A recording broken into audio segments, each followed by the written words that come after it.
இங்க ஒரு ரெண்டே ரெண்டு சம்பவம் வரலாற்றிலே நடந்தது. அது புத்தகத்தில் பதிவாக இருக்கிறது. நடந்த சம்பவம், தரமான சம்பவம் சொல்லுவாங்கல்ல. ரெண்டே ரெண்டு சம்பவம், நான் அதை மட்டும் சொல்லிட்டு நான் நிறைய செய்கிறேன். உங்க டைம் எல்லாம் நான் நிறைய எடுக்க மாட்டேன். வெற்றிகரமான தோல்வி அப்படின்னு ஒன்று இருக்கு, மோசமான வெற்றின்னு ஒன்று இருக்கு. மிக மிக மோசமான வெற்றி அப்படின்னு ஒன்று இருக்கு, மகத்தான உன்னதமான தோல்வின்னு ஒன்று இருக்கு. அதை ரெண்டு மட்டும் நான் உங்களுக்கு சொல்றேன். 1993 ஆப்பிரிக்கா நாட்டில் ஜோகன்ஸ்பர்க் அப்படின்னு ஒரு அழகான நாட்டில் கெவின் கார்ட்டர் அப்படின்னு ஒரு புகைப்பட கலைஞர் இருந்தார். எல்லா புகைப்பட கலைஞர் மாதிரியுமே அவருக்கு வாழ்க்கையில பெரிய ஒரு புகைப்பட கலைஞனா, உலகம் அறிந்த ஒரு புகைப்பட கலைஞனா, தன்னுடைய புகைப்படத்தை உலகமே ஆச்சரியப்பட்டு பார்க்கிற ஒரு கலைஞனா தான் மாறணும். அந்த புகைப்பட கலையிலேயே உயர்ந்த விருது என்னன்னா, இப்ப நோபல் பரிசு, ஆஸ்கார் பரிசு மாதிரி புகைப்படத்துக்குன்னு உயர்ந்த விருது புலிட்சர் அப்படிங்கிற ஒரு பரிசு. அந்த புலிட்சர்ங்கிற பரிசை வாங்கணுங்கிறதா அவனுடைய மிகப்பெரிய கனவு, ஏக்கம், லட்சியம், குறிக்கோள் எல்லாமே. அதை நோக்கி அவன் ஓடிக்கொண்டே இருக்கிறான். காடு, மலை, கடல் எல்லாம் நம்ம பிடி உஷா அந்த தேயிலைக்கு ஓடுவாங்க பாருங்க, அது மாதிரி அவன் பார்வையில தென்படுகிற எல்லாத்தையும் பிடிச்சி போடுறான். எந்த ஒரு ஓவியமும் எந்த ஒரு புகைப்படமும் வெற்றி அடையவே இல்லை. திடீர்னு அவனுக்கு ஒரு வாய்ப்பு கிடைக்குது. 1993 சூடான் நாடு பயங்கரமான பஞ்சத்திலையும் வறுமையிலையும் அடிபட்டு கிடக்குது. மக்கள்லாம் கிட்டத்தட்ட இருக்காங்களா செத்தாங்களான்னு தெரியாத அளவுக்கு வறுமை. அப்ப அந்த இடத்துக்கு அவர் போயிருக்கிறார். அந்த மனிதர்களோட உதவி செய்யற மனிதர்களோட ஒருத்தனா போயிட்டார். போய் அப்படியே ஒவ்வொரு இடத்தையும் பார்க்கிறார். ஒரு நோஞ்சான் சிறுமி, இன்னும் அது இருக்கும், நீங்க கூகுளில் போட்டீங்கன்னா அந்த படம் நீங்க எல்லாரும் எப்பயாவது ஒருக்கா பார்த்துருப்பீங்க. சோமாலியா நாட்டு குழந்தை மாதிரி இருக்கும். அப்படியே எலும்பும் தோளுமா ஒரு நோஞ்சான் குழந்தை. ஐநா சபை கொடுக்குற உணவகத்துல இலவச சாப்பாடை சாப்பிடலான்ட்டு உடம்பு நடக்க கூட முடியல, இழுத்து இழுத்து வருது. கரெக்டா அது வர்ற நேரத்துல பின்னாடி ஒரு பிணந்தின்னி கழுகு அப்படியே ரெக்கையை விரிச்சுக்கிட்டு உட்காந்துருக்கு. எந்த நிமிடத்திலயும் இவ செத்து போவா, இவ செத்த உடனே இவளை சாப்பிடலாம் அப்படின்னு ஒரு பிணந்தின்னி கழுகு அவளுக்கு பின்னாடி இருக்கு. இவ சாகுற நிலைமையோட எலும்பும் தோளுமா அந்த குழந்தை கிடக்குறான். இந்த காட்சியை பார்த்தவனே படக்குன்னு புகைப்படம் எடுத்துட்டார். ஒரு உலகின் மிகச்சிறந்த புகைப்படம் தன்னுடைய கேமராவுக்குள்ள அடங்கிருச்சுடான்ட்டு அடுத்த செகண்ட் அவர் அங்க இல்ல, கிளம்பி ஓடியாந்துட்டார். வந்து நியூயார்க் டைம்ஸுக்கு இந்த புகைப்படத்தை கொடுக்குறாரு. அவங்க ஆச்சரியப்பட்டு அதை வெளியிடுறாங்க. உலகமே அதிர்ந்து போய் பார்க்கறது, என்ன ஒரு புகைப்படம் அப்படின்னு. இவருக்கு ரொம்ப சந்தோஷம், நம்ம வாழ்நாள் கனவு நிறைவேறிடுச்சு. 1994 புலிட்சர் விருது, அவர் கனவு கண்ட, அவர் ஏக்கப்பட்ட, அவர் லட்சியமாக நினைத்த அந்த விருது அவருக்கு கிடைச்சிருச்சுங்க. அந்த விருது கிடைச்ச உடனே இந்த புகைப்படம் இன்னும் வைரலா பரவுது. இந்த படத்துக்கு தான் இந்த விருது அப்படின்னு. விருது கிடைச்ச 2வது மாதம் அவர் தற்கொலை செய்து கொண்டு செத்து போனார். Kevin Carter. ஏன் சாகணும்?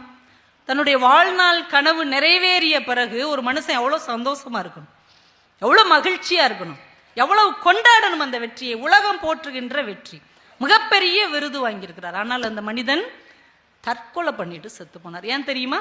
அந்த புகைப்படம் வைரலாக பரவிய பிறகு எல்லாரும் இவர்கிட்ட போன் போட்டு கடிதம் எழுதி ஒரு கேள்வியைத்தான் கேட்டார்கள்.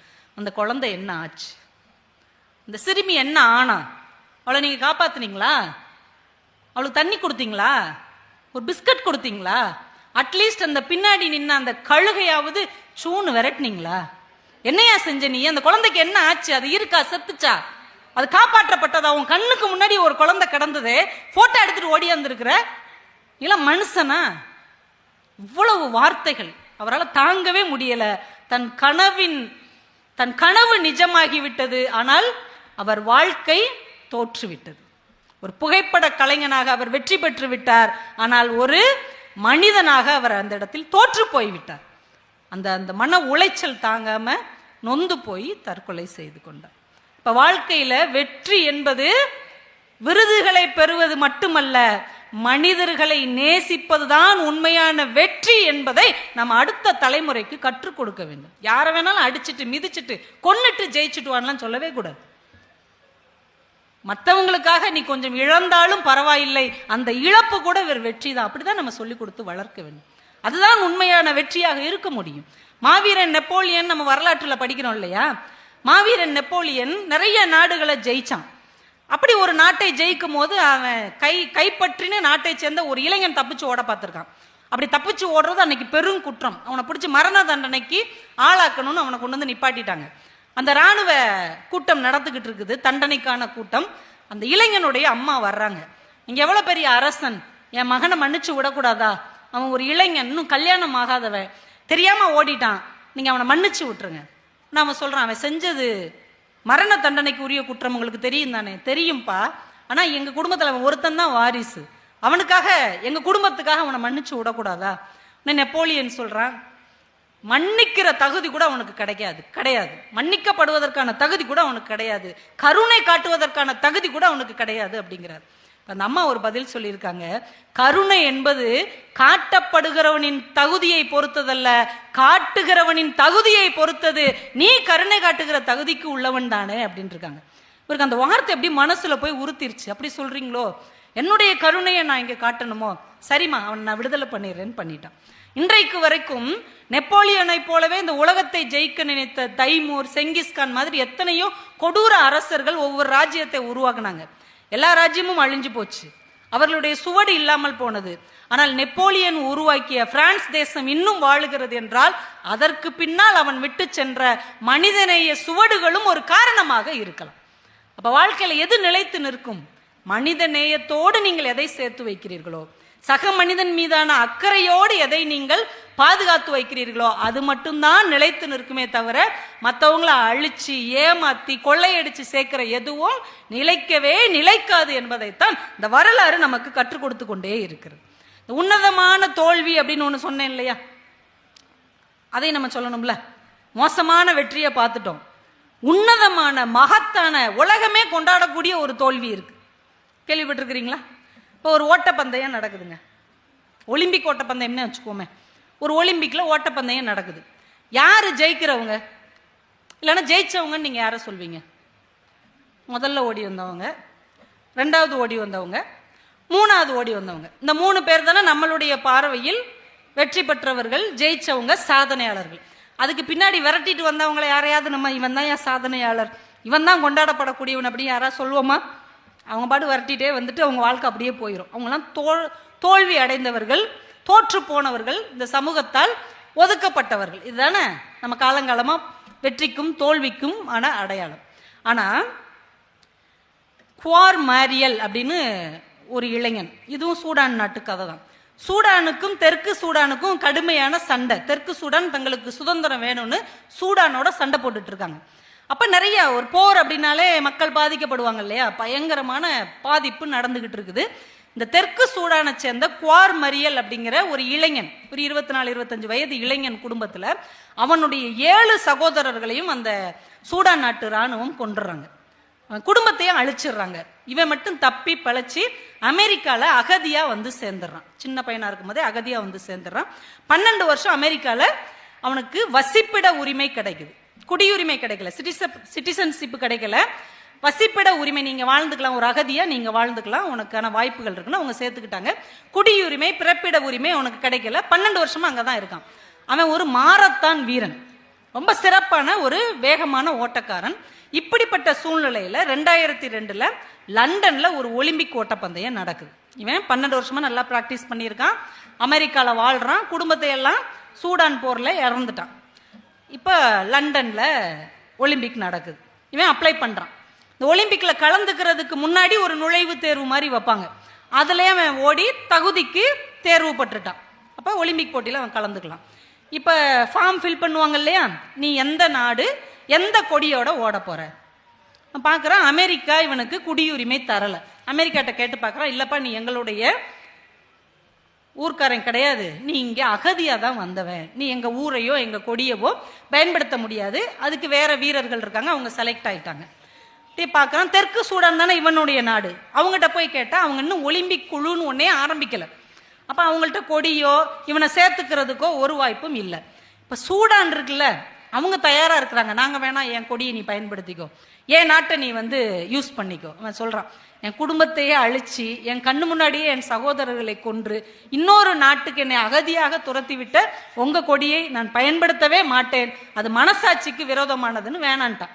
அமெரிக்கா கொடியும் இல்லை, தெற்கு சூடான் கொடியும் இல்லை, சூடான் நாட்டும் கொடியும் இல்லை.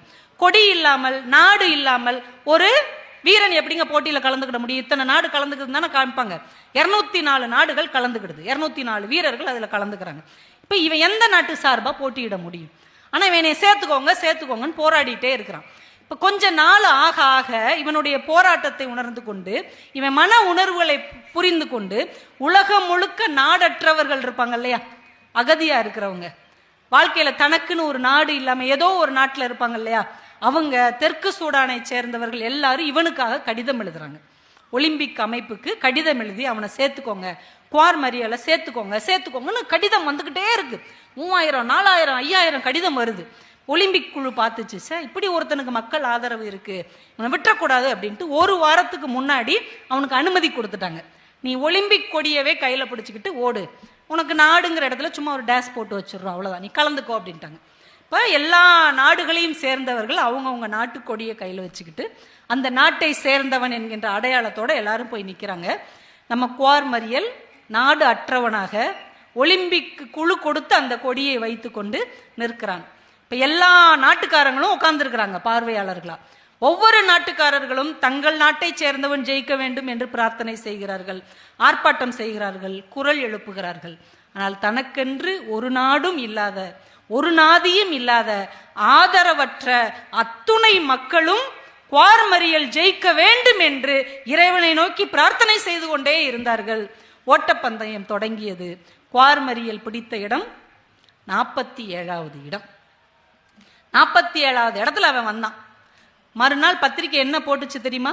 எல்லா பத்திரிகைகளும் இது பூமி மகனின் வெற்றி என்று எழுதியிருந்தது. குவார் மரியல் பேரை போட்டு பூமி மகனின் வெற்றி, 47வது இடத்தில் வந்தாலும் அவன் தோற்று போகவில்லை. நாடற்றவர்களுக்காக, ஆதரவற்றவர்களின் சின்னமாக, அவர்களின் சார்பாக இவன் ஓடினான்.